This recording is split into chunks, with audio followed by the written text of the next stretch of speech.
Shri MG Arora जी से बात करते समय पिछले वीडियो में हमने देखा कि किस समय देश के बंटवारे के वक्त वो पाकिस्तान से अमृतसर और बाद में कानपुर अम्बाला होते हुए इलाहाबाद पहुँचे और उन्होंने अपने आरएसएस से किस तरह वो संपर्क में आए उसका उल्लेख किया। इस वीडियो में मेरा आपसे प्रश्न है अरोरा जी कि क्या आप बताना चाहेंगे कि आरएसएस के संपर्क में और अपनी जीविका के लिए, रोजी रोटी के लिए आपने बुक ट्रेड का काम ज्वाइन किया था, तो बाद में आपने किताब में उल्लेख किया है कि आप 3 बार अपने कैरियर में अरेस्ट हुए। जी जी। और आपको जेल जाना पड़ा। क्या उसके बारे में कुछ उल्लेख करें? ऐसा है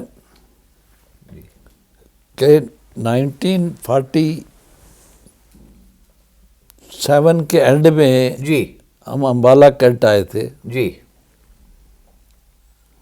तो मैंने शाखा पे जाना शुरू किया। जी। अनफॉर्चुनेटली 48 की बिगनिंग में जी।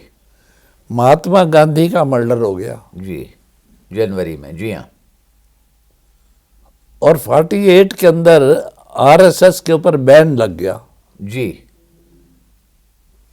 ये वो हाँ, तो पहला अरेस्ट इससे संबंधित था। बैन लगा। जी। तो उस बैन के अगेंस्ट जी। उस वक़्त परम पूजनीय गुरु गोलवालकर जी। चीफ थे जी। आरएसएस के। तो उन्होंने आह्वान किया कि इसका विरोध किया इसका विरोध किया जाए। जी। तो उस विरोध में जितने संघ के स्वयंसेवक थे जी। उन्होंने उसके अंदर एजिटेशन के अंदर भाग लिया। तो उन स्वयंसेवकों में एक मैं भी था।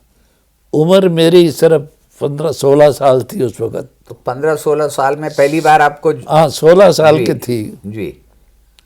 तो नेचुरली वो जितने स्वयंसेवक थे जी। वो सबको पकड़ के वो ले गए अम्बाला सिटी, जी। जहाँ पर नथुराम गार्ड से भी वहीं अरेस्ट होके लाए गए थे, जिसने महात्मा गांधी जी ये पहली गिरफ्तारी ये हुई। अच्छा, वहाँ हाँ गिरफ्तारी, जब गिरफ्तारी हुई जी। तो उन्होंने जो अंडर एज थे, छोटी एज के, उनको तो बच्चों माइनर्स को छोड़ दिया। उनको छोड़ दिया। जी। और जो ज्यादा एज के थे जी, वो उनको नेचुरली उन्होंने जेल में भेज ये पहली बार था। दूसरा मौका कब आया? दूसरा मेरे इलाहाबाद में, जी। जिस वक्त गौ रक्षा आंदोलन शुरू हुआ। जी। तो गौ रक्षा आंदोलन में भी मैंने भाग लिया। जी। और मैं अपना लखनऊ के अंदर जी। मैं सेंट्रल जेल में। वहाँ हाँ, लखनऊ सेंट्रल जेल के अंदर जी। मैं वहाँ कुछ थोड़ा टाइम रहा। जी। और बाद में करीब 20 वर्ष बाद इमरजेंसी के दौरान भी आप बंदी बनाए गए? हाँ, इमरजेंसी 75 में लगी। जी। तो मैं 76 में जी। बिगनिंग में जी। अरेस्ट हुआ। जी। और अरेस्ट हुआ तो उन दिनों मुझे उन्होंने हथकड़ी लगाई। हथकड़ी लगाई गई? हाँ। जी। और चांस की बात है कि हथकड़ियों की शॉर्टेज थी, कमी थी। तो एक हथकड़ी तो मुझे थे लगी थी। जी। और एक और सज्जन कोई थे, उनके हाथ में वो हाँ, जी हाँ, एक उनके हाथ में थी। जी। तो दोनों को, अब लॉ कानून ये करता था कि 24 घंटे के अंदर कोर्ट के अंदर पेश होना चाहिए, मजिस्ट्रेट के यहाँ हाजिर होना पड़ता था। जी। तो हमें अपना वहाँ गए, मुझे मजिस्ट्रेट पता है, दिवाकर 30 हजारी। दिवाकर, हाँ जी। दिवाकर एक मजिस्ट्रेट हुआ करते थे। जी। और वहाँ पर हमें पेश किया गया। जी। तो हमें ये पता नहीं था कि हमें पकड़ा क्यों गया है, क्योंकि मुझे तो घर से grounds of detention were not known. जी मुझे नहीं पता था जी। लेकिन वहां पर पढ़ के सुनाते हैं जज को कि भाई ये क्यों आपके पकड़ा। खिलाफ क्या अभियोग है? उस वक्त तो उसने जो प्रोसिक्यूटर जो बताता है जी तो वो बता रहा था कि ये मदन गोपाल अरोड़ा जी टैक्सी स्टैंड के ऊपर ये भाषण दे रहे थे जी और उन्होंने इंदिरा गांधी के अगेंस्ट कोई इस तरह के अपशब्द कहे, जी। तो जिसकी वजह से इनको गिरफ्तार किया गया।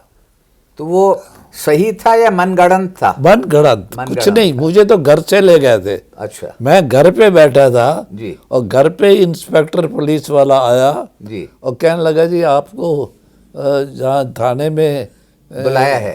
वो बुलाया है उन्होंने। तो मैं अपना चला गया, मैंने कहा बुलाया है तो सोशल वर्कर था तो मैंने कहा शायद बुलाया होगा थानेदार ने। तो वहाँ गया तो उन्होंने वो अपना वो थाने के अंदर ही जेल बनी होती थी वहीं बिठा दिया लॉकअप में। जी। तो ये जो आप गए उस समय तो कहाँ, तिहाड़ आपको भेजा गया? तिहाड़ जेल में। तो तिहाड़ जेल में जो आपके और साथी थे, हाँ कुछ नाम आपको याद है? हाँ बिल्कुल याद है जी और सबसे पहले तो ऐसा है कि जब मैं वहाँ गया जी। तो चौधरी चरण सिंह मेरे साथ वाले ब्लॉक जो में बाद थे। में गृह मंत्री बने। हाँ जी चौधरी चरण सिंह तो गृह मंत्री भी। क्या, वो तो थोड़े दिनों के लिए प्राइम मिनिस्टर भी बने थे। हाँ, जी हाँ, जनता गवर्नमेंट में अच्छा। गृह मंत्री थे। जी। और एक ये जो सरदार जो वहाँ के अपना पंजाब के चीफ मिनिस्टर रहे, बरनाला या कौन? नहीं जी, गुरमुख सिंह मुसाफिर नहीं। जी जिसका बेटा भी बाद में जी। चीफ मिनिस्टर था, बादल का बादल जी, प्रकाश सिंह बादल जी। वो भी हमारे साथ वाले ब्लॉक में थे। जी अच्छा, और हमारे ब्लॉक के साथ एक सज्जन से मेरा बहुत अच्छा संपर्क आया। जी। वो एडवोकेट थे। तो ये आपने दो तीन नाम तो बताए बहुत प्रोमिनेंट, जैसे प्रकाश सिंह बादल का या चौधरी चरण सिंह का। तो कुल मिलाकर के ये जो इमरजेंसी वाला फेज था उस समय आपने कितने दिन रहे? मैं कोई 1.5-2 महीने रहा। उसके बाद तो मेरी बेल हो गई थी। जी, बेल हो गई थी। लेकिन जेल के अंदर जी इतने लोग थे जी। राजमाता ग्वालियर वहाँ पर थी जी, विजयराजे सिंधिया। विजयराजे सिंधिया वहाँ पर थी जी। ये लाला हंसराज गुप्ता वहाँ पर थे जी, जो आरएसएस के मेयर भी बने। मेयर भी बने जी। तो और वहाँ पर तो ऐसा है कि सभी पार्टियों के लोग थे। वो सब राजनीतिक कार्यकर्ता, ज्यादातर तो संघ के थे जी। लेकिन उसके साथ साथ ही जितने भी अपोजिशन के लोग थे वो सारे के सारे वहाँ पर काफ़ी रश था जेल के अंदर। यहाँ पर हम लोग दूसरे वीडियो के अंत में आते हैं। अगले वीडियो में हम देखेंगे बुक ट्रेड से संबंधित कुछ अरोड़ा जी की जानकारी। आप अवश्य देखें। धन्यवाद।